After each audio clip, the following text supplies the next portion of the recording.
Yes. So we're talking about Varnashram, and we're looking at history, meaning that the different things that have been tried in Iskcon, right? Well, And we nobody were talking tried about Varnashram the way Prabhupada described it. right, right. Varnashram, I've just been reading recently some quotes from Srila Prabhupada. That's another thing that this guy doesn't deal with is Varnashram. So that in the quotes, and Prabhupada was talking to people in Russia and talking about communism, and saying that because they were not, doing it nicely, the nice idea of communism didn't work. He said, but if you are devotees, then the principle of communism is ideal. Mm-hmm. That's essentially the story. And you can see that if in the old days, a temple with brahmacharis and very few householders, or if the householders are there, they're living either separately or they have apartments nearby the temple, that if they are there, the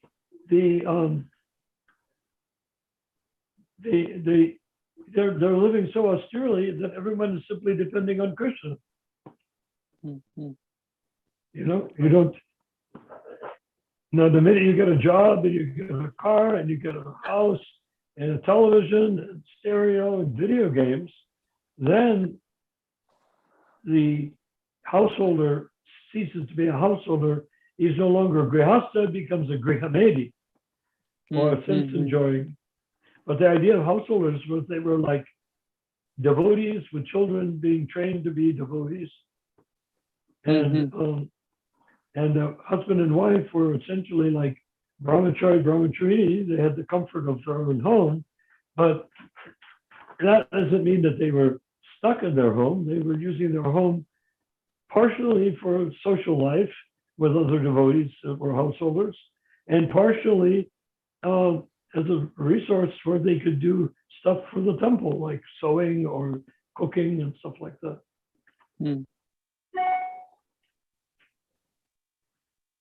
We don't see much of that today. Yeah, everyone just has become independent, right? I mean, well, even the Hindus that bring food to the temple are much more like the households of the earlier days, but except that they're not bringing the food to the temple daily. They bring it for a festival or for Sunday or somebody's birthday or something of that sort.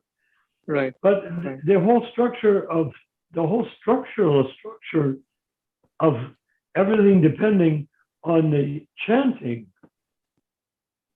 of Prabhupada's melodies. Not you have a bunch of people and they go yab ba ba ba ba ba, and that's supposed to be kirtan. No, you have a beautiful kirtans, and the people are living into the sound vibration of the kirtan. Their life is in the kirtan, and their life is in the chanting, and their life is in Krishna consciousness. Even when they first join the temple, what do they want to do? Just settle down and become a bunch of lumps on the floor? Or do they want to become actively seeking and interacting with Krishna in Krishna's house, which is the temple? You see, right. We consider this is not our house, this is not anybody's house, it's not even Prabhupada's house, this is Krishna's house.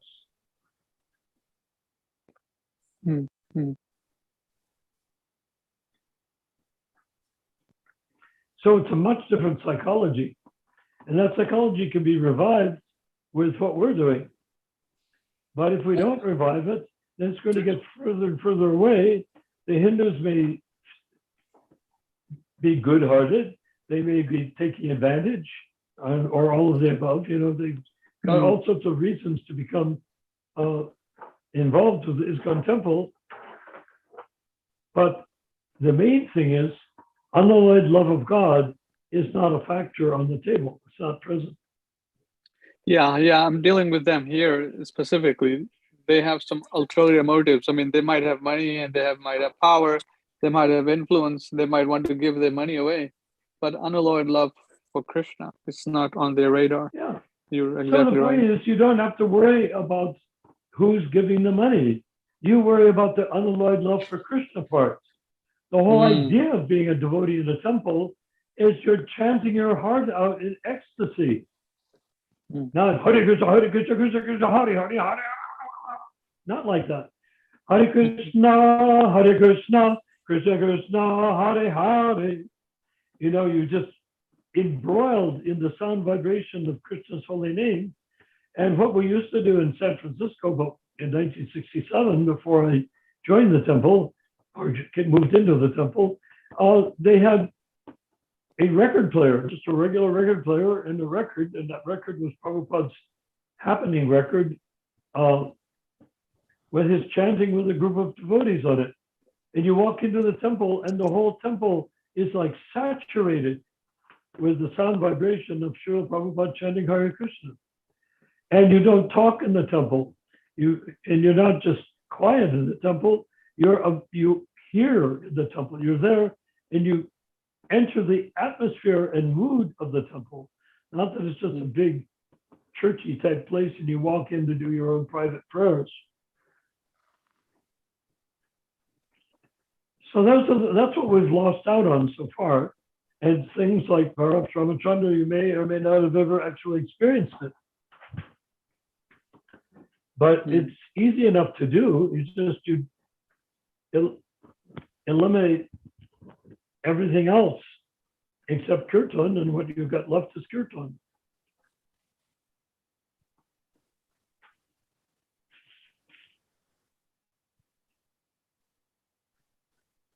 So what's happening? I'm just reading some things here. Go ahead, Vinayak Prabhu. Yes. Sure. Yeah, I wanted to ask, like, did Prabhupada took cold showers every day in winter? I can't hear. Did Prabhupada took cold showers every day in winter? Shruta Kirti Prabhu stated one time that when he was Prabhupada's personal servant, that Prabhupada took hot showers. That may be after his heart attack. Like, Yeah, I remember. yeah, that was much later. Yeah. Yeah, as far as I recall, we never took cold showers, except if there was no heat in the building. I remember taking showers in Boston Temple when they were just before they were moving out of it, and they had turned off all the heat to the boilers to save money. And what happened is they didn't drain the water. You can do that. You can turn off all the heat to the boilers, but you have to drain the water out of the entire system. And this was like a 3-4 story building. So what happened is they didn't drain the water out, and the pipes froze and burst. So to get water again, you'd have to replace every single pipe in the temple. So we took cold showers. I remember one time I took a shower in the middle of winter, a cold shower, and the shower itself, because people took showers in it, water splashed on the walls and froze. So you were like walking into an ice cave when you took a shower. That was back in 1969 or 70. And Prabhupada also took that shower of ice. Well, he had his own quarters. Well, but no, he wasn't there at that time. They were getting ready to move out of the temple, and they moved to another location. But now the cold shower, I mean, in India, Prabhupada never bathed in heated water that I can recall. But then again, in India, the water is not so completely freezing. Yeah, like In Mayapur it you is. account that Prabhupada had diabetes and stuff like that. Oh yeah, You know, yeah. It's not a question of, was he a yogi with a long beard standing on his head for 12 hours a day? Or was he a person that came and interacted with all sorts of people from all over the world? And the latter one is the correct one. He was not trying to impress people with his yogic austerity. He was quite austere compared to most people, because although everything he had was very nice, like his clothes were nice looking, but not fancy, just nice cloth, nice silk, nice cotton. And he had personal things like his ball of tilak, which looked gorgeous because his hands would go over it every day. So it's and rub it off, So he was living very austerely.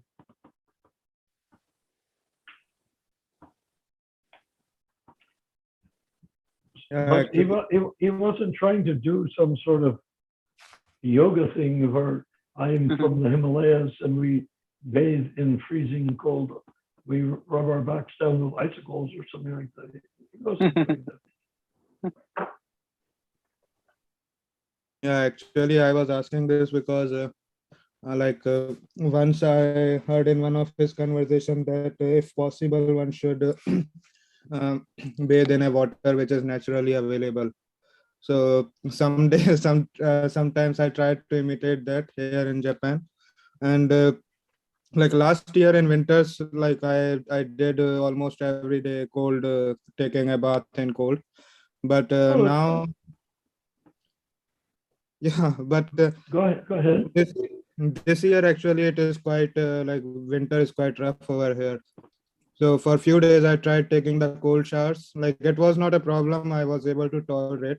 But after some time, like my fingers, they started swelling up. So I gave up that thing that I cannot imitate. It's not necessary. You don't have a hot shower or a cold shower, but you can have a warm or neutral shower, That's not the main thing. The advantage of taking a shower that's somewhat heated is that when you put soap on your body, it won't congeal. It's in cold water, so the soap can tend to congeal on your body. But if it's on warm shower, it keeps the soap suspended. So when you rinse off, it doesn't stay stuck to your body. But this is not our main thing. Whatever works for you is fine. Yeah, and Prabhu, like sometimes, like because it's a iṣṭa-goṣṭhī, so we can discuss these things also. Like because Mangala Aarti time is very much like hectic and everyone is rushing here and there and trying to like get ready quickly, take bath and everything. But sometimes it happens like the stomach is not properly cleaned every day, and it takes a lot of time, like consumes almost maybe half an hour or something. So how in those times during Prabhupada, like devotees used to face these day-to-day challenges? So what is it that you wanted to do? Yeah. I'm sorry. I have a hard time understanding what you're saying. Okay. Actually, what happens is like every day during Mangala Aarti period when we wake up, so we have to take a bath quickly and attend the Aarti and do our rounds and those things. But sometimes like devotees do face these problems, like in morning they are not like stomach is not getting cleaned properly and they don't feel like bathing without. Stomach is not being cleaned. You mean they need to go to the bathroom? You mean to evacuate or what? Yeah. They are not properly. They are not able to do it properly. Yeah. Well, basically, according to the Vedic standards, when you use the bathroom for stool, you should take a bath afterwards. That's very Brahminical. And you should take, every time you use the bathroom, you should take a bath. But this is not practical in most cases because we're not living in that sort of conducive atmosphere. But it's not the most important thing. Austerity is important because it's austere. But austerity is not important for any other reason. I mean, it's not like you're going to make a lot more spiritual advancement if you're not austere. Essentially, it's very important to do things that other people can then follow your example too. So if you've got a whole bunch of Japanese followers and you've told them they have to take ice cold baths, it may not suit them. But if you tell them you could take a warm bath or a neutral bath, you see in India, what they do for bathing is they have a faucet with water coming You could have one or two faucets, hot and cold, and you have a big pot, huge pot, not huge, but I mean, 3 feet high and 1.5 feet wide, looking like a big lota. And what happens is you fill that up with water, then you take a lota and you dip it in, and then you bathe. So you can adjust the water temperature as you bathe, even by adding more hot or cold water to the big pot. The vase, it's like a big vase, and so you bathe like that. And I find it's very good, and they should make it the law in California that that's the only way you can bathe. No more showers, no more bathtubs, because it's simply a big waste of water. And the toilets should be composting, and the urinals should also be without waterless, because so much water in each apartment, in each big apartment building, it's using enough water to completely grow crops for people in all of California in one day in Los Angeles. It's just too much use of water. And unless you're living in a rainforest, it's stupid waste of water. You can use it more moderately and it works fine. Like people in the river, when they bathe, they take a lota, and the same lota you use when you go out in the field to pass stool, you take the lota out into the river and you use it to pour water over your head and to wash off soap and stuff like that. And it's very nice. The Ganges, Saraswati River, whatever. I've done it many, many, many, many times. So I wanted to share this here. Yes. I was having a discussion with a former Iskcon guru in I think he was in some other country. So I was questioning him about his position as a guru, and his reply was very revealing. And he said to me here, By the way, Ronald Singh, what is it? Can you reveal his name? His name is Ananda Sarupa Dasa. Okay. Ananda Sarup Das. So he says here, Go ahead. I'll read it. What is it? He says, Ronald Singh, I was an Iskcon guru and initiated 20 devotees. However, I was unable to bring them to the transcendental platform. Why? Because I myself had not reached that supreme destination, nor did Srila Prabhupada ever directly order me to become a guru. Thus, I considered my guruship a failure. That doesn't mean I'm not still progressing. Prabhupada corrected me and continues to guide me. However, perfection will be achieved by me when Prabhupada says so, not me, subjectively or anyone else. Not me, subjectively or anyone else. Can you see it? Absolutely. So you can see. What could be more honest than that? Yeah, and then he commented. People like this devotee, when they see what we're doing with the League of 10K, they'll say, no wonder I was made a guru, it didn't work, it wasn't my failing, maybe it was their failing for making a guru, but now I see what the standard is, and this is we don't need a guru. We have senior godbrothers to guide us, yes. We have senior devotees. Anyone who's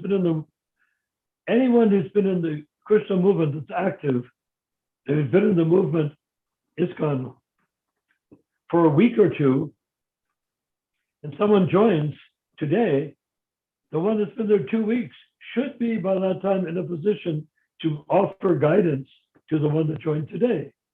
Even though 2 weeks is the difference. What to speak of 10 years, 20 years, 30 years difference, Right. So you can give the guidance, but it doesn't mean that you have to be worshipped as a guru, nor do you have to take on the karma of the person you're guiding. Right. You're giving them the guidance to reduce their karma, but not by you taking it on. You give them the guidance to reduce their karma by them surrendering to Krishna, and Krishna will purify them from their karma. Right. That's the meaning. That's the actual only justifiable use of the word diksha when you're dealing with, well, diksha. It is you are reducing your karma by surrendering to Krishna. Mm-hmm. Yeah, that's a very good point. So you don't have to be sitting on a throne to do that. Right, anyone can do that. Like you said, the guy has been there 2 weeks longer than the guy coming off the street. Yeah. He can give guidance. You know, I like to tell the amusing story, if I could just quickly say. Everyone knows who Vishnu John Swami is, of course, I think most people do. Yeah. And he joined a few months before I did. Right. And when I came into the temple and shaved up and ready to study, and he was going to show me, I said, I want to see you become an English major in school. I wanted the books. I wanted to see books. Right. I said, do you have a Bhagavad Gita? Bhagavad Gita. They said, no, we're going to have one, but we don't have one yet. I was very disappointed because there was a passage in the Gita that I wanted to hear an explanation for. Anyhow, they said, well, what do you have if you don't have the Gita? And he said, oh, he said, smiling, superior, just like a guy who's been there for a whole 6 months before me. And what he did, he looked at me grandly, picked up the book in his hands, said, we don't have the Bhagavad Gita. He said, we have the Srimad Bhagavatam. I said, Srimad Bhagavatam? Yes, yes, that's what we were studying. Where did you get it? Oh, Prabhupada brought it from India on a boat. Oh, really? That's very interesting. Srimad Bhagavatam. And then he started going through the pictures in it, and he began pointing out, there is the Maha Vishnu. There's the Garbhodaka Shayi Vishnu. You see, he couldn't begin to explain, but he was teaching me. And you know how I can prove that he taught me? How can I prove that he taught me? This You tell us. Really a trick question. Huh? You tell us. Okay, I'll tell you. You can tell that he taught me because I learned that day Maha Vishnu Garbhodaka Shayaye Vishnu. I can repeat what he told me decades later. Right. So that's what you can do when a new devotee comes into the temple. If you don't know how to pronounce Srimad Bhagavatam, you can say Srimad Bhagavatam.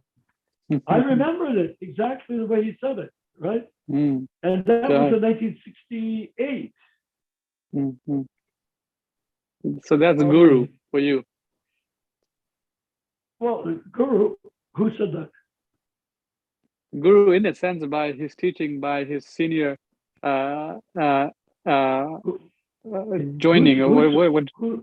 Who's speaking? Me, Ronald. Oh, yeah. Okay, you could say guru, because nowadays the word guru is like popcorn at the football game. You know, it's just a thing that it's what you got, you know. Now, at that time, we wouldn't say guru. At that time, we would say, we had one word for guru that I learned, and I applied it to the person that convinced me of that Krishna was God. And that is the Varna Pardaksha Guru. Yes, the yes, person that's the that word. tips you in the direction of understanding that Krishna is God. Right, right. That's the one that gets you to have your aha moment. You know, I'm arguing. My brother and I were there, and I was arguing with my own philosophy, you know, which was sort of, yes, we're sitting in a chair, but the cosmos is such that it could be all the cosmos are in the legs of the chair, and I am inside of the chair leg in planet Earth, but it seems that I'm sitting on the chair because I'm inside of the universe. You know, I was doing this very relativistic, not exactly Mayavada, but very relativistic sort of sense of what is great and what is small, what is infinite, what is not infinite, and is the infinite inside the finite, you know? there's all sorts of interesting things you can do. And I was doing that. And then this person argued me. And when I listened to him, I said, oh, yeah. So I began to repeat. And my brother was sitting there talking about the chair and the cosmos inside the atom of the chair and all that stuff. Interesting thoughts, right? I had a following myself. I was sort of a guru in a sense. And of people outside, not in the temple, but in my own place, apartment. And I heard him quoting, saying exactly what I had said. He's my younger brother, 2 years younger. He was saying what I said. And I looked at him with utter astonishment. I said, his name at that time before he was initiated was Matthew. I said, Matthew, can't you understand that what he's saying is absolutely true? We have no choice but to accept it. And because he was such a follower of my ideas, his jaw dropped open, his eyes bulged out, he stared at me. He could not believe that I had given in to the other guy's idea, the other guy's philosophy. So that is who I surrendered to at that time. That is Varnasrama Guru. He pushed me over the edge to accept, and I accepted. I still accept. Right. And my brother ended up accepting also too, of course. Right. And here's the further comment that I asked him. I said, Ananda Swarup Das, were you approved by the Iskcon, quote, GBC, unquote, to be a Diksha Guru? I asked him, were you approved by the Iskcon GBC to be a Diksha Guru? And Ananda Swarup Prabhu says, yes, I was. In retrospect, it was all a political farce, not spiritual at all. Along the way, because somehow I had a little sincerity, Krishna took me out of Iskcon scene and put me to work on my anarthas. I suffered like a stray dog for years and years, but Krishna never left me and consistently helped me work on my defects. Well, that is very great. He is a very great soul. For him, you see, he could have said, I tried to be a guru, but I failed. I'm a dirty dog. I'm no use for anything. But no, he saw himself as having been delivered from a false situation. And apparently he was acting outside of Iskcon because he couldn't act inside of Iskcon. And he worked on his anarthas. It's amazing. It's a very noble thing. Did he say anything else? No, that's it. I was just having a little discussion with him about this issue because he was giving a class on some Bhagavad Gita verse, and I asked him this question. And he replied. So I give him the credit that he's a sincere man, So he gave that same answer in front of devotees in a temple. No, this was in a Facebook discussion. Oh, yeah. But nonetheless, well, does he have his own site? I mean, does he have a following or people that he discusses with? No, he basically gives a class on Bhagavad Gita or Srimad Bhagavatam, and that if people have questions, they can ask. Yeah, but they must have a format. How do they know where he is? On YouTube, just like we do, like this. He also does. Well, it'd be nice. You could invite him, couldn't you? Yes, I'll try to invite him, see what he says. Is he still working with Iskcon or he's outside of Iskcon? I have no idea. I didn't ask him that question. Yeah. Well, it doesn't really matter, except that what it boils down to, the people in Iskcon, you see, are looking at Iskcon as a religion, and they need to maintain the religious buildings, which is Prabhupada would want, and they want to maintain themselves, and they have to pay their own rent and buy their food and all that. So it's a question, does he do that by begging? Does he do that by selling books? Does he do that by working at a job? Or does he live in a temple? Who, this guy? Yeah. I'm not sure. I didn't ask. Very interesting. Yeah, but he's very open-ended. Obviously, when I keep saying there's a category of people that will want what we have, when they see what we have, not just joining our talk, because our talk, as I like to joke about it, it's like doing triage or something. So people come to us covered with Iskcon wounds, and we help them heal with the salve and the healing herb of Prabhupada's teaching. We help them heal, which they can't do where they are, because everything that's hurting them continues to hurt them because there's no satisfactory answers. So those people are coming. But when we start getting really squared away with our teaching on paper, published as a website and also published as book, this will be a great refuge for people like him. And can we imagine, there must be thousands of people like him that are licking their wounds and wishing that Iskcon were what it was meant to be. Wouldn't you say? Right. After all these years, thousands. Will they all join us? Who knows? They may not. But basically, we don't want people to join us. We want people to pick up what Prabhupada said and go and do what Prabhupada said to do about it. Go open a temple and chant Hare Krishna. You don't have to be our group. You can make any group. You can make your own group, but with Prabhupada at the center and Prabhupada's teachings at the center. So we don't even have to have Iskcon designation to serve Prabhupada. We could have houses with 60 people every week, 60 people gathering to hear from Prabhupada, but based on the assurance that they're not renegades from Iskcon, but that they are actually representing the Iskcon that we are excavating out of Prabhupada's teaching that is in all of his books and in the archives. We're creating that for them so that they can have Prabhupada's Iskcon. And then if they want to make a temple or not, that's up to them. But in the end, I would predict that not only we'll get temples, but we will also get it'd be like peeling a banana. We'll be kept peeling the banana of dissatisfaction off of the Kanishta Adhikari Iskcon temples until they begin to feel, what is it that the League for 10K has that we don't have? Why are people leaving us and going to them? And then when they ask that question, they can come and ask that question from us.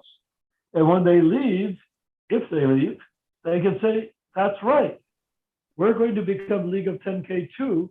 Iskcon, not just international piracy dictatorship Iskcon, but we're going to, or Catholic Church Vatican Iskcon, we're going to be the Iskcon that Prabhupada said, that we learned about with the League for 10K.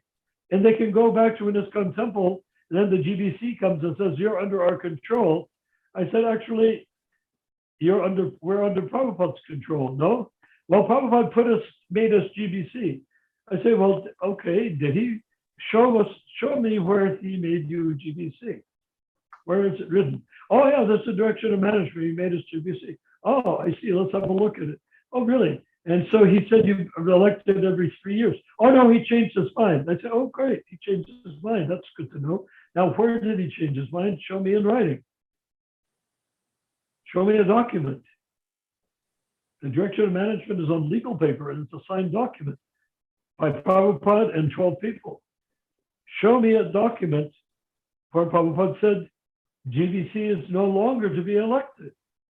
Well, we went for years and years. We didn't have elections. I said, well, were you asking Prabhupada to have elections?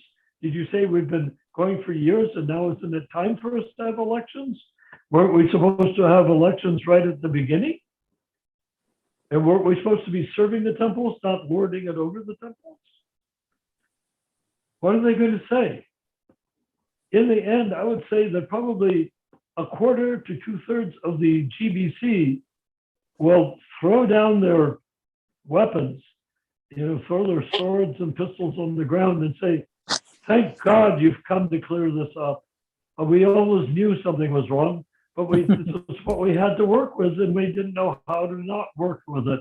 There was nobody to form it into the League for 10K so that we could see what Prabhupada said and what he wanted and have it enforceable. But now you guys have it and you say it is enforceable, that what Prabhupada created, direction of management, wasn't just Prabhupada's opinion and then we had another opinion and our opinion won. No, Krishna's created the direction of management and we refuse to accept Krishna's direct teaching through the lips of our spiritual master. So we're going to do it now. And they say, is it too late? Am I simply going to rot in hell? Says the GBC. Says, that's up to you. Do you want to rot in hell or do you want to rectify the situation? If you rectify the situation, you'll be considered more glorious than if you had never left in the first place. Why? Because to rectify something and bring it back, you're going against the crowd. But if you just do the right thing to begin with, then you're a good disciple. You're doing what you're meant to do. And you're sacred. You can touch a person's feet and be purified when you touch your fingers to your head. But if a renegade comes in and says, I was a renegade, now I want to put it back where it belongs. Well, who is going to say that that person is not at least as sacred as the guy that kept his word to begin with? Kept Prabhupada's word. Said, I did the wrong thing, I repent. Well, repentance is a powerful thing to do. I mean, people feel they've sinned and they've done wrong things and they're going to go to hell and be roasted in hell forever in the court of Yamaraj. No, just repent and do the right thing. That's all it takes. You don't have to go to the court of Yamaraj. Court of Yamaraj is for people that work at McDonald's and thought they were doing a wonderful thing for humanity. They're going to go there and find out they're going to be turned into cows and slaughtered and eaten at McDonald's. That's what's going to happen to people that are sinful in the court of Yamaraj. But nobody goes to the court of Yamaraj who's repented his sins and wants to do it rightly. Isn't that true? Does anyone disagree?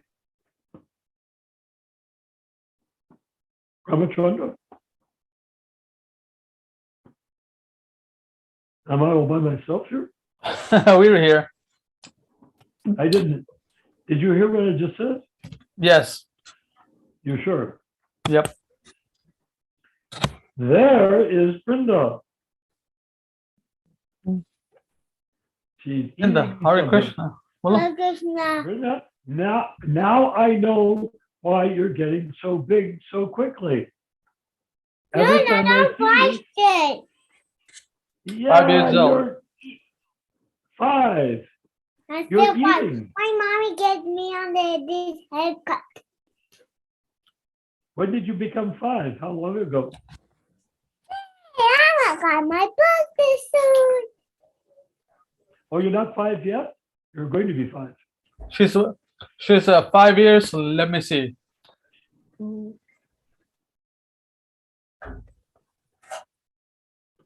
She's about 5 months and 7 months old. 5 months and 7 months old. 5 years. Yeah, sorry, 5 years. 5 years and 7 old. months. Oh, you know what 7 months old means? You're almost 6. You'll be 6 in a few months. Drop and go. Okay, Mom. Yeah, Okay, Dad. in 5 months you will be 6. What year is what month is her birthday? Her birthday is in May. So she will be 6 before Jyotir is 12, because she'll be 12 on June 30th. Yes. Sing that song So for Nishingadev. You're going to be 6. Okay, I'll sing. Well, I hope you put her on the Zoom call so we can sing happy birthday to her. Yep. Namaste. Sing, yeah. Narasimhaya Praladala Praladayane Hiranyakashipurbhakta Ilatanka Kalaye Shila Tankala Kalani Ito Nishimho Parato Nishingo Yato Yamitato Nishingo. So she's been practicing Lord Nishingadev's song. If you She's doing chant such a that, good job. if any danger comes in your direction, and anyone comes towards you to harm you, you chant that, and they will have to stop, because Lord Nishingadev will actually protect you. I've done it many times. And nothing I did prayer. Singadev prayer. When Wow, somebody nice. when somebody comes to me with a gun or something like that, I don't sing it so beautifully and sweetly the way you do. I say, Namaste Narashingaya Praladalatatayane Hiranyakashi Purvasaha Silatanka Nakale. When they hear me chant like that, it scares the heck out of them.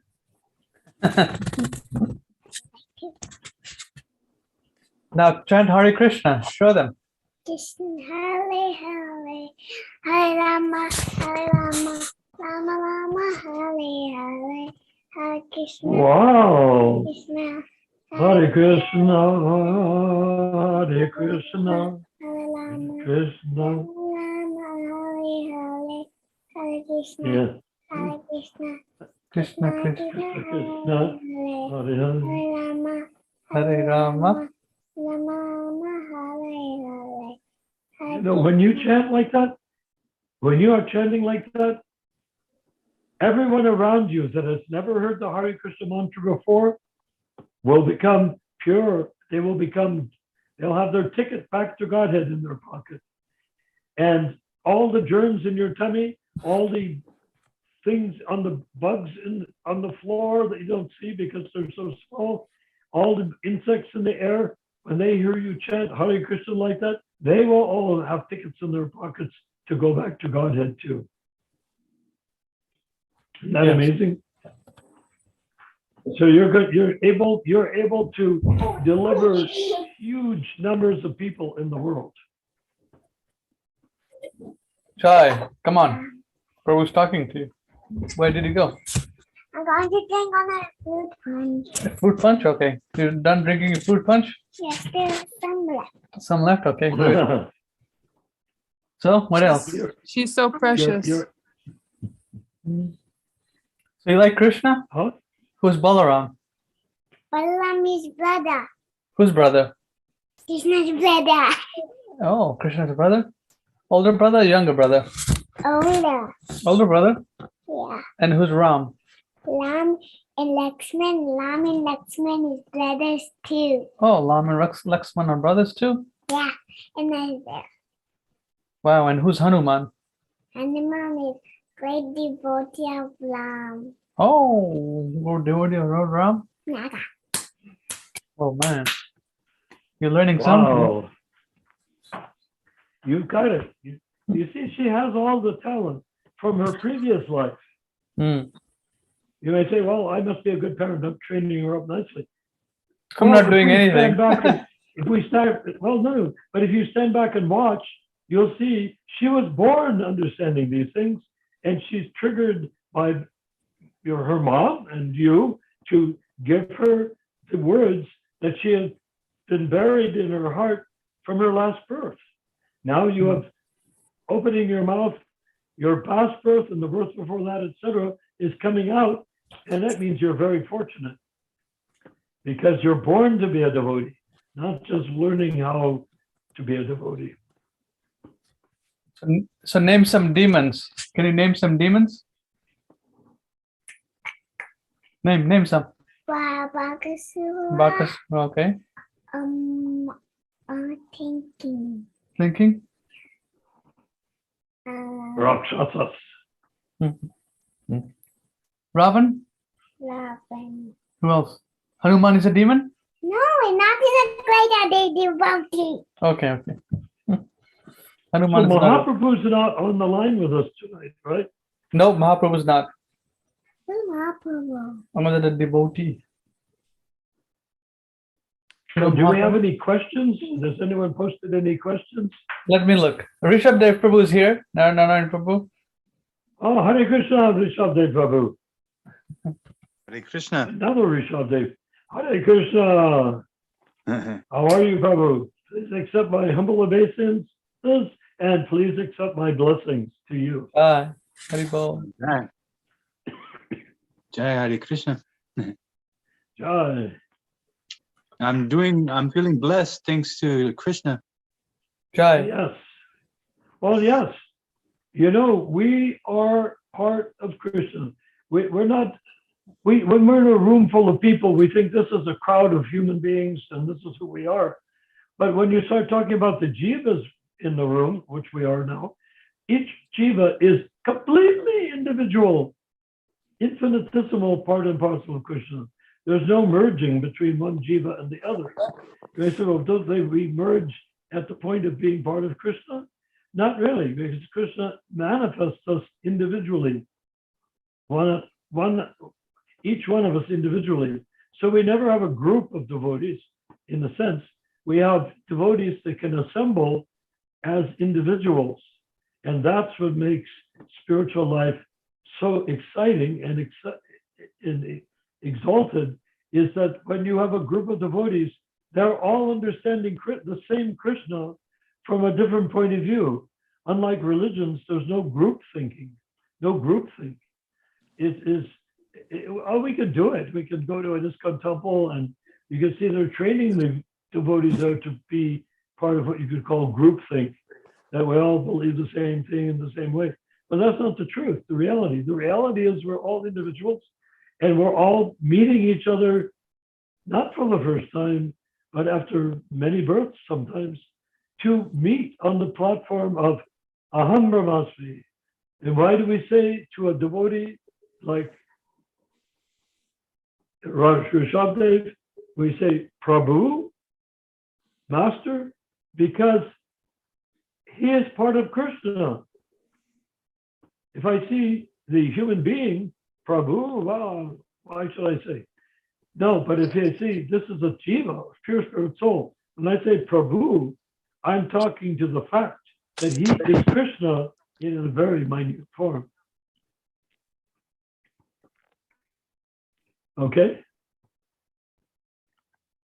Okay. So what's happening? Well, No, Vrinda's just asking me questions. That's it. Uh-huh.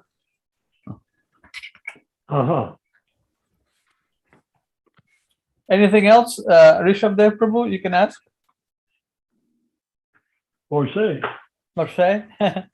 No questions online, Narayan Prabhu. I just checked. Okay. But no, nothing. They said Hare Krishna Prabhu. I said Hare Krishna, Jai Sri Ram. Oh, that was online? Yeah. Oh, that's nice. That's a very great contribution. Hardik Soni Prabhu is online. Prabhu, any questions, realizations, anything you want to share with us? Feel free.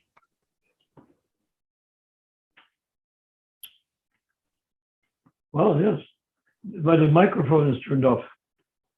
Yes, microphone is turned off, right? ah, No, Prabhuji, he said Hare Krishna. Hardik Prabhu doesn't want to say anything and no questions or anything like that. But he's Okay. saying Hare Krishna, that's it. So why not ask him, if he doesn't want to ask questions, then could you ask him, what does he want us to just talk about? Yes, what do you want us to talk about? Don't do that, Vinda. Vinda, you want to ask a question? You can ask a question also. You know everything about Krishna? What do you know? I'm not telling ya. Not telling us. Oh, that's a sign of spiritual advancement, actually. Yeah. My pet. Let's see any more. Let me check on our YouTube and on Facebook. Sorry, see if any more questions.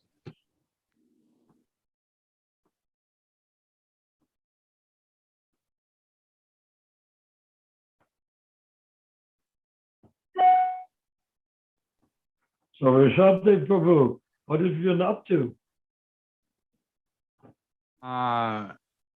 Yes, Prabhu. I've been just doing live streams on Twitch, and I've been making Oh. more videos for TikTok and Instagram. And what are these videos of?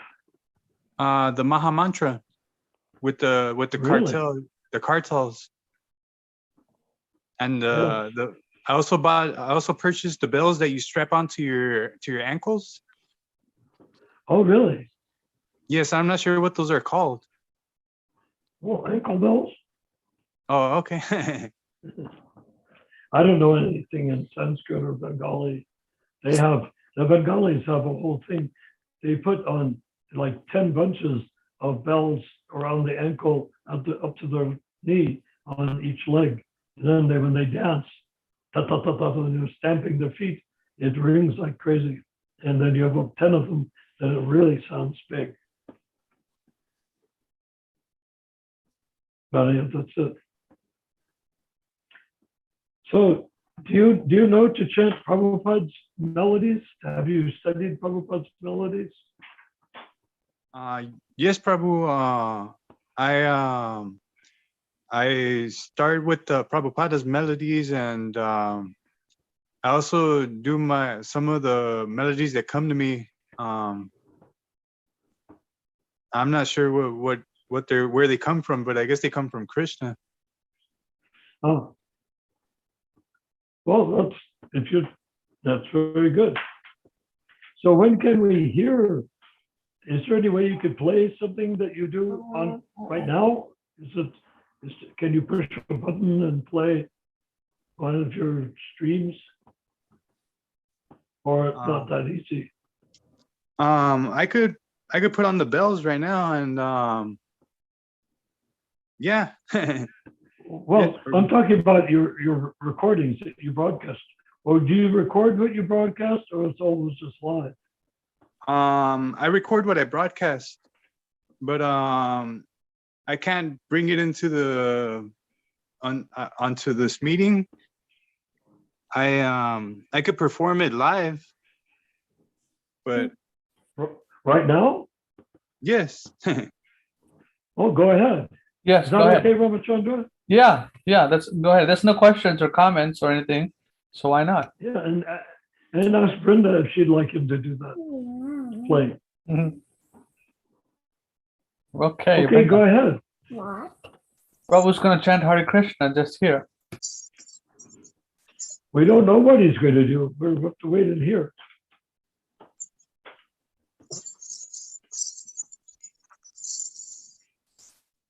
I'm just putting on the bells. No, that's fine. So while we're waiting for the put on the bells, is there anything that somebody wants to deal with? Hardik Soin asked when you're coming to India. Who? Hardik. Wants to know when who's coming to India. You. This is India. We've transcended airplanes, we've transcended boats, we've transcended helicopters. We're talking as though we're all in the same room right now. Tell me when you're ready. Okay, Jai. Okay. Yeah, I'm ready. okay, go ahead. Is that okay, Ramachandra? And Brenda, is okay with you too? Is it okay? She's gonna chant. Yes. Okay, let's hear it. Let's hear it. Okay. Hare Krishna, Hare Krishna, Krishna Krishna, Hare Hare, Hare Rama, Hare Rama, Rama Rama, Hare Hare, Hare Krishna. Yes, that's how I do the mantra. Hare That's Krishna. amazing. So what do Krishna. your bells look like? What do your bells look like? Can you hold them up? Oh, they're Yeah. kartals. Basically, they're Buddhist kartals. Yes, they're kartals, and then I also have the ones on my feet. I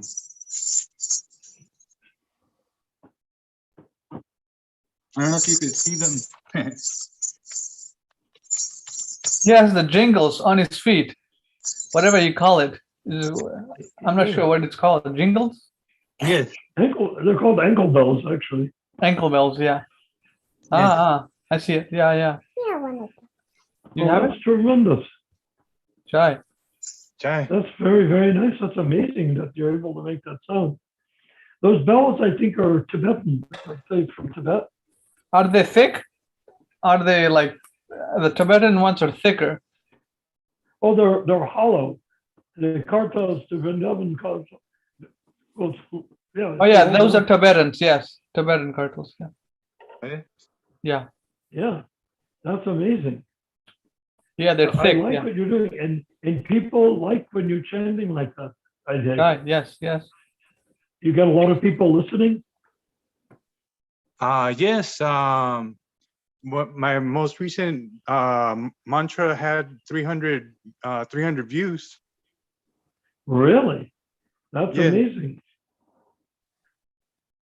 So that's interesting. And they go on, and what do? You just chant for a period of time, or do you talk, or what do you do? Yes, I chant and I talk to them, and I told them that my guru was Prabhupada. Yes. Yes. That's Um, wonderful. yeah, they But were why- asking me. But that doesn't automatically bring 300 people to listen. Something must be there that really clicks that brings 300 people. Jai.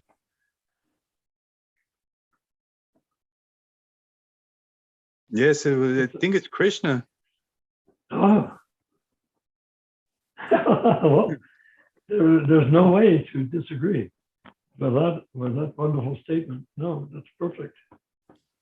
Johnny. So we're very pleased what you're doing. Thank you.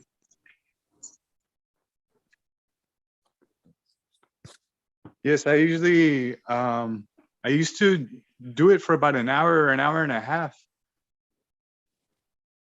But with the bells, it's been maybe like 30 minutes because it tires me out. Uh-huh. Yeah.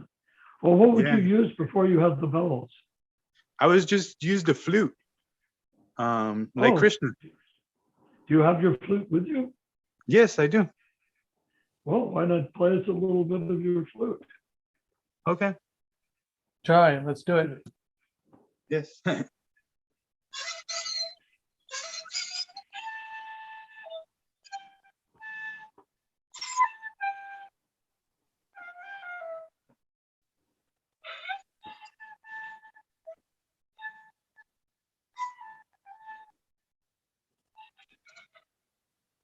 Sorry, it's not making as much sound right now. But I have two Because- flutes. Uh-huh. Yes. Do you have do you have the other one too? Yes, this is the second one. It's a lot bigger. Well, let's hear. This is fascinating. Oh yes. Yeah.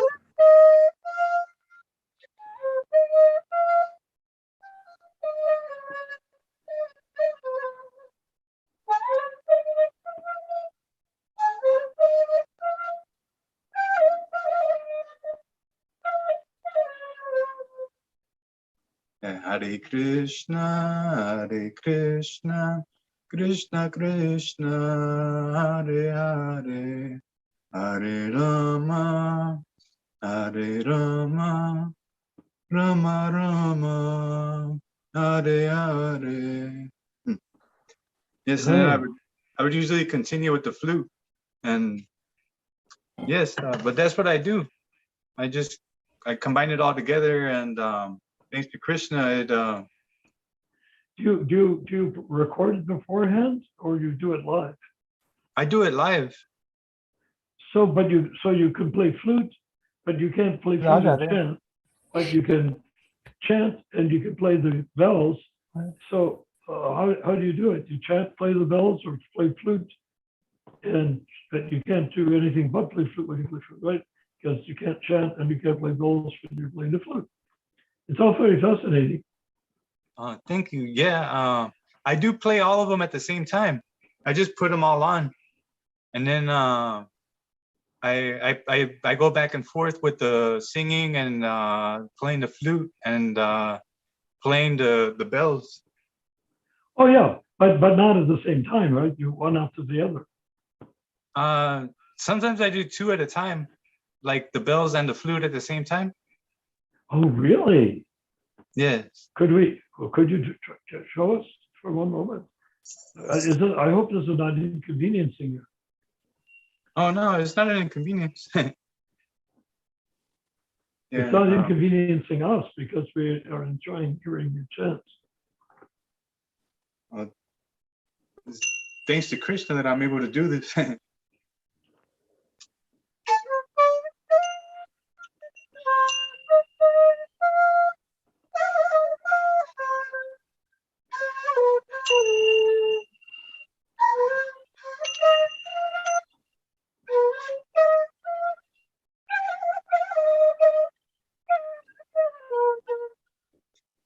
Yeah, I would have to put on the other bells again, but I don't have the anklets on right now.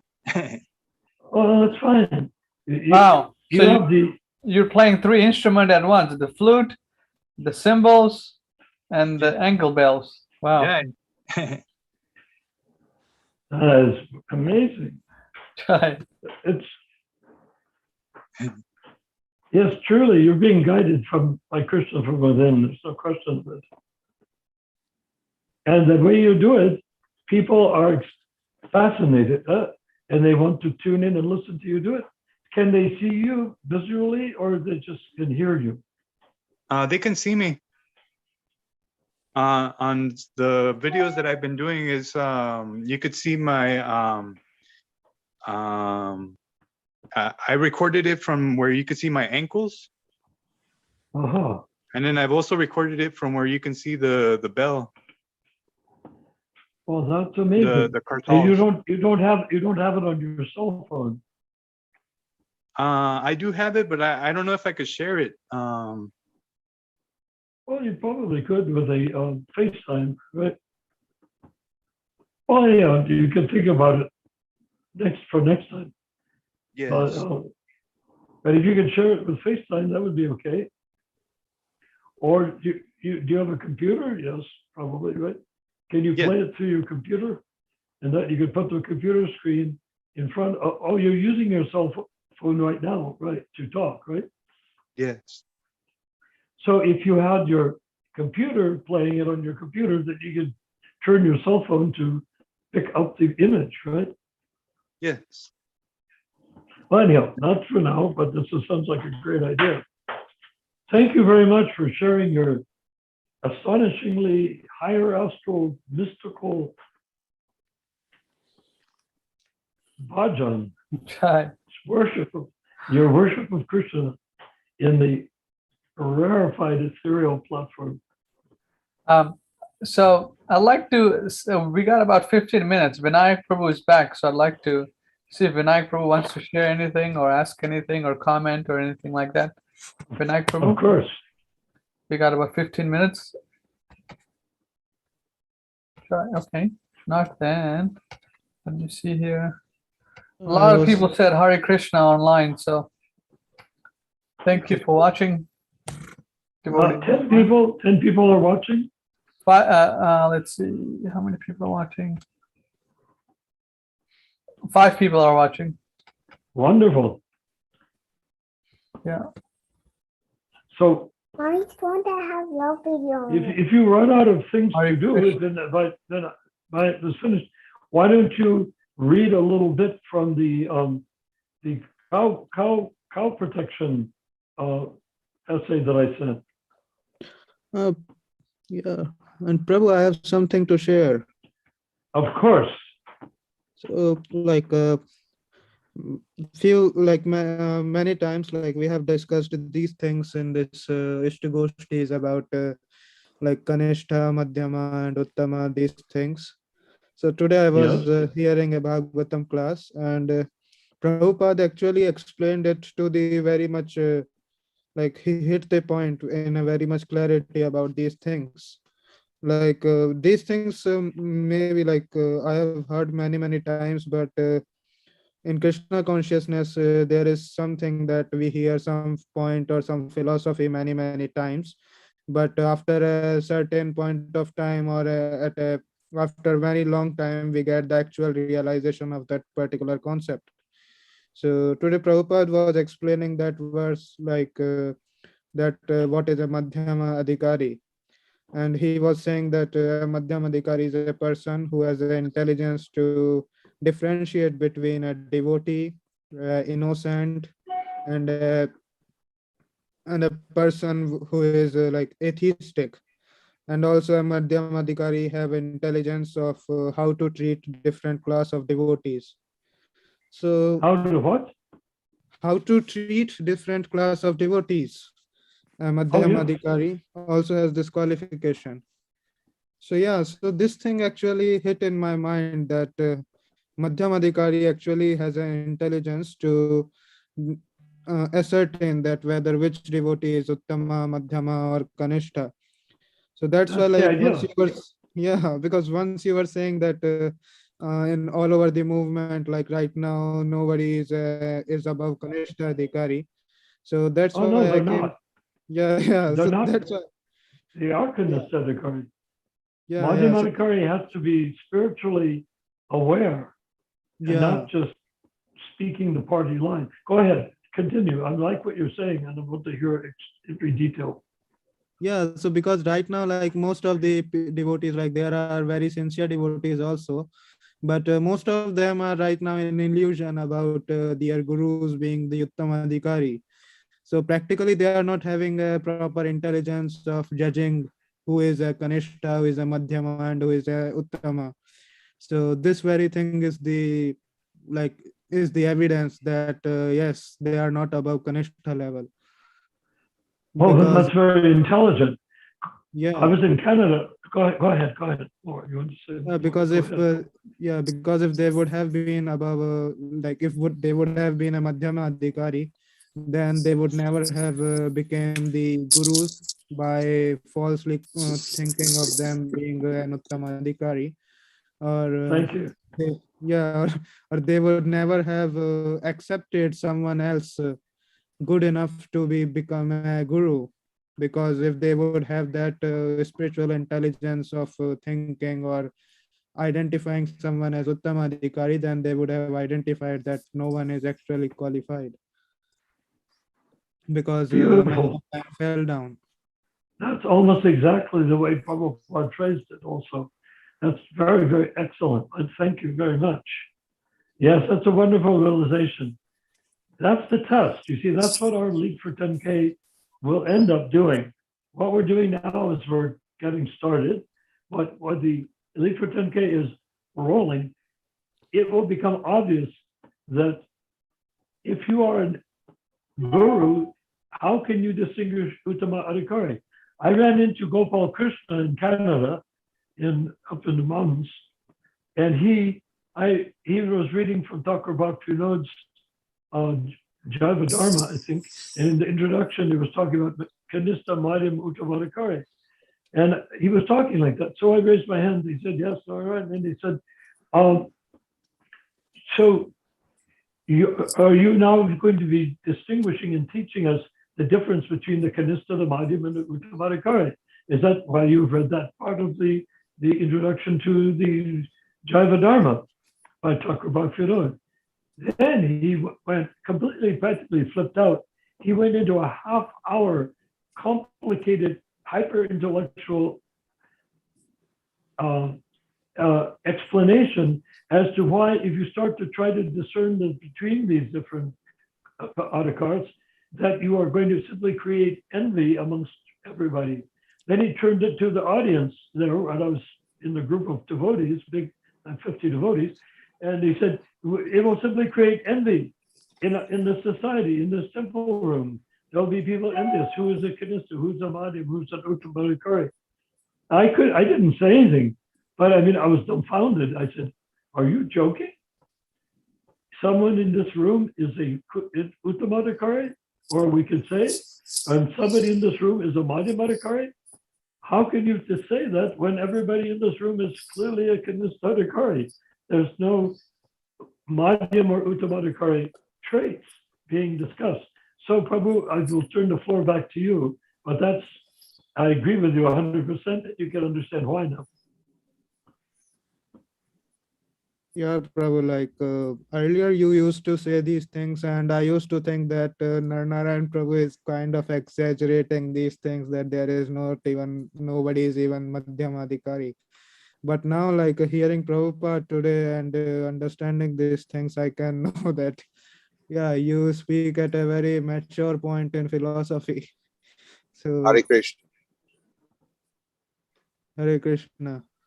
So that can take time to understand, but actually it is very like, yeah. Isn't that interesting, but Prabhu, that it takes time to understand that when everybody walking to the door of the temple for the first time over the last 40 years, they should understand that within a few hours, or at least a day, or at least a couple of weeks of time, that should be so clearly in their mind. But no, it's hidden, it's covered, it's buried, because the Kanistas want to pretend to be Uttamas, and they're not. Yeah. And actually it takes a very, like, maybe for some people for whole of their lifetimes, it's short for getting this kind of realization that the person whom they have been worshipping like a demigod was like a Kanishta adhikari. So, well, that has a few advantages, but largely a mountain of downsides, disadvantages. The advantage is that if somebody thinks their guru is an Uttama, they will take their japa very seriously. They'll take their worship very seriously because they think they're pleasing their guru. But if it turns out the guru is a Kanista, it's just fake. You know, he thinks that he's worshiping the basil plant, the Tulsi Devi, and it turns out he's worshiping the holy basil. He thinks he's worshiping the holy basil, Tulsi Devi, but he's actually worshiping the cooking basil, which is used in Italian cooking. You know, and you can say, is that a terrible mistake? Yes, largely it is. But the fact is that if you thought you were worshiping the holy basil, then you're gaining the advantage in your heart of worshiping the holy basil, but you don't get the spiritual advancement. You get stuck where you are until your guru dies in ignorance. yeah, and actually, like nowadays, like, because we cannot find in Kali Yuga many advanced devotees, so there is a lack of tolerance in devotees for discussing philosophy also. So because generally these terms like Uttama, Madhyama, Kanishta are basically on a spiritual advancement level. Sometimes the devotees tend to take an offense saying that you are saying my guru is not Uttama. So it's not an abusive thing to do, but yeah, we are not abusing them. We are just mentioning the philosophy. Exactly. But these disciples, if I may say, these disciples are insulted because you say your guru is the guru is supposed to be Uttama. I have a guru, therefore he must be Uttama. Therefore, if you say he's not Uttama, I should not listen to you offending my guru. In fact, I should kill you or walk away or do something dramatic like that. If you're degrading my spiritual master. That's terrible because you're telling the truth and he is defending something that cannot be defended. See, that's what screws things up in Iskcon, you see. Yes, and just like you, I also asked this thing with a very big sannyasi in Iskcon, that there was a lecture going on and talks was about Bhav Bhakti. So I was asking him that, do you know anyone who is on the platform of Bhav Bhakti? So practically Bhava is the platform just before A Prema. platform of what? Bhagavat? No, Bhav Bhakti. So that is, you know, that shloka that is said, Adav Shraddha Tata Sadhu Sango Tato Bhajana Nivritti Anartha Nivritti Tato. So in that it reaches from till Bhava, and after Bhava the stage is Prema. So I was asking to that very big sannyasi that whether he knows someone who is at Bhav Bhakti stage. And he was very honest in answering that, that he does not know anyone who is at Bhav Bhakti right now. The topmost level devotee that he knows in this world is on the stage of Nishtha, that is maybe 2 levels below Bhav Bhakti. So yeah, so practically he was but even so, how does he know that what is the how does he know the guru, the teacher is on that level? Yeah, so that sannyasi actually in the upcoming questions after that, after a few times I just asked him that you just said that you don't know anyone above Nishtha, and Prema, that is maybe 4 levels above Nishtha. So a devotee situated in Krishna Prema, he is Uttama adhikari, right? So he said right. Yep. So practically in 4 or 5 statements, he agreed that there is no Uttama adhikari in Iskcon. Yeah. Unfortunately, you had to bring that point up. They should have been bringing that point up themselves. As part of your Kanista education, you have to learn of Madhyam, you have to learn of Uttama. Bhava and Prema, you have to learn those distinctions. Yeah. But they don't teach those distinctions because they want to cloud the issue so that people will think. If you take a guru, then the guru expects and the disciple expects, oh, my guru is a bona fide Iskcon guru. He must be like Prabhupada. He must be an Uttama adhikari. And who is going to tell them that he's not? If I go and say that he's not, they would probably say, if you weren't an old-time devotee, we would kill you for blaspheming our guru, you know? Yeah, So they will just say that the damage is so huge. Yeah, they will just say that you are envious of your successful god brothers. Yeah, exactly. But you can see that's a materialistic thought. I'm envious of my successful god brother. If my god brother is a pure devotee, where's the question of being envious? He's connected with Krishna. I am trying to connect with Krishna too. I will welcome such a person if he can connect me with Krishna. Not that I'm envious. That's material. It's sort of like I'm in a college or I'm in a grammar school and this 5th grade teacher is popular and the other 5th grade teacher is not so popular. And you say, well, you're just envious of the popular 5th grade teacher. We have 1 ridiculous. minute left. Okay.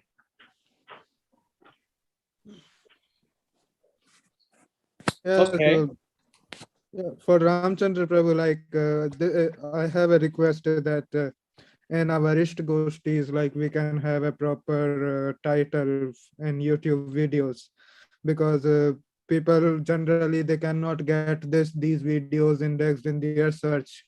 For example, today we were discussing about like cold showers and the Kanishta Madhyama and these things. So if this thing could be in Yeah, that's a good idea, Prabhu. Why don't you suggest the titles and I'll just title it? So you just suggest the titles, what you want me to put, and I'll do that. It's a great idea. That way people can refer to it And if somebody heard one story, one class or discussion or iṣṭa-goṣṭhī meeting, they will say, oh, it's about such and so, and then they can go and look it up as such and so. Otherwise, it's just another random talk. I like that idea very much. Is it Yes, good, Prabhu. Ramachandra? Yeah. So Vinayak Prabhu, so after the calls, you can send me the list of what you want to be on the title, and I'll add it to the, for example, today's. You tell what you want to title it, and I'll put it. Yeah, Prabhu, like because earlier also in some classes, like we did in some iṣṭa-goṣṭhīs, we discussed some topics, but while searching on your channel, I was not able to find those iṣṭa-goṣṭhīs. And these are like 2-hour calls, so 2-hour long videos, so it is very difficult to find the absolute point for which we discussed. So today I was not in the full call, but in the short period of time in which I was here, I will try to make a title. Yes, Prabhu, sounds good. Thank you very much. Good. So it's very, very practical, and it's getting down to be more algorithmic. Try. Yeah. All right, Prabhus, thank you very much. So please do continue with cultivating the IT people on the basis of Shastric algorithms, because everything in Krishna consciousness is algorithmic. Everything fits inside of the other part. All the parts fit together. It's not like there's this, the Hindu people have gotten carried away over the centuries. Oh, this belongs to that, this Durga, the Shiva, this is Saraswati, like that. They're all randomized and they don't have any connection. But the reality of the Shastras is it all fits together. If you read the Brahma Samhita, it all fits together. If you read the Srimad Bhagavatam, first canto, it describes where everything comes from and how it all fits together. So that is algorithms. Try. That's what algorithms become when you give up trying to make money on making cell phones with them. You can come to, or like Google. I mean, my God, they throw information out into outer space, distinguished only by zeros and ones. And then if you ask a question, the algorithms will take you the answer down to the last detail. That's astonishing, no? But it's being wrongly used, abused, and it's not being rightly used, which would be for Krishna consciousness. All the Shastras are all linked together, just like Google. Just out there's a big space, and it's bigger than cyberspace. It's the universe. What about the universe? The other universes. There's gazillions of universes.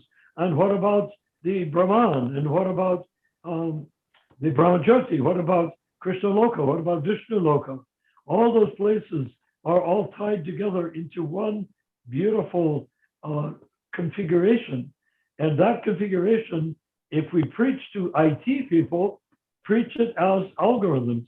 If you do that, they will understand. They'll stop believing this and believing that. Oh, my grandmother worshiped Durga, my grandfather was worshiping Ganesh. You don't have to worry about that. That's all randomized cultural stuff that has lost its potency long ago, and the only strength it has is culture in the family. Go for the actual structure. Who is Ganesh to Shiva? Who is Shiva to Vishnu? Shiva's considered like yogurt. He is Vishnu turned into Shiva, who then has relations with the female material energy. Therefore, he can no longer become Vishnu again. All these things are such fascinating, fine distinctions that it's not a matter of religion, it's not a matter of tradition, it's a matter of algorithms. If you can see, how did Ramachandra come out of Vasudeva, the Vishnu of Vasudeva Vishnu? That would be fascinating to see how it actually happened. But we are too much caught up in comic book Ramayana, not into actual algorithmic Ramayana. I'm only saying that, Prabhu, so for your sake, you could become the lead. With algorithms, you could get all the IT people quickly to become devotees once they realize that they can let go of their sentimental religious designations and go for the actual algorithmic reality of all the jivas, all the demigods, all the Brahmas, all the universes, all the Vishnus, all of that up to Krishna and Balaram and Radha and Krishna, all of that is perfection. So if the guy wants to make money with algorithms, if he studies the Bhagavatam as though it were algorithms, he will make a big fortune in his material use of algorithms because he'll see where they're coming from. He'll have access to algorithms that other IT people can only speculate, literally speculate on. Doesn't mean to be carrying us into the overtime, but you catch what I mean, Prabhu? Yeah, Prabhu. Actually, You like it? You understand what I'm saying? Yeah, yeah. I'm not a Algorithmic scientist. I content. don't know anything about algorithms, but I can understand intuitively what they do and how they form and how you can work with algorithms to get a conclusion.